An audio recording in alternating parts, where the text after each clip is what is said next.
which means that you're going to annihilate everything in Gaza. And remember, the Israelis would like to push the population out.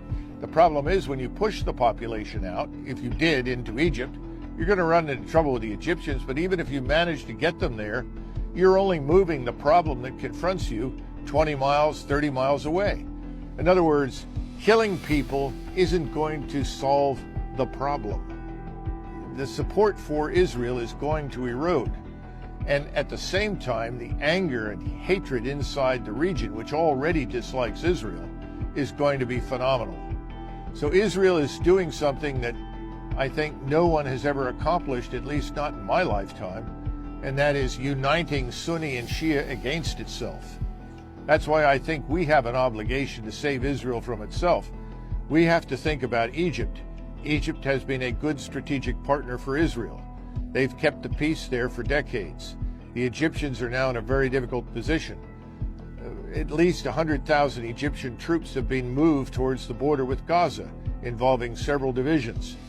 Under great pressure from public opinion in the Arab world, in the Muslim world, they may have to engage the Israelis because no one will protect the population in Gaza.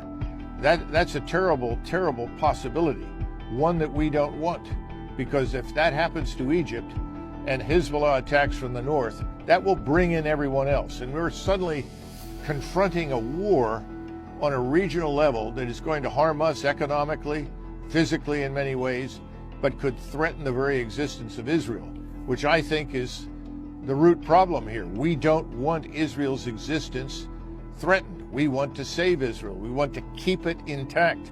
But we may not be able to do that if this war runs out of control. And let's be frank, historically, wars run out of control. They move in directions you never anticipated. Once this is unleashed, it's not manageable anymore.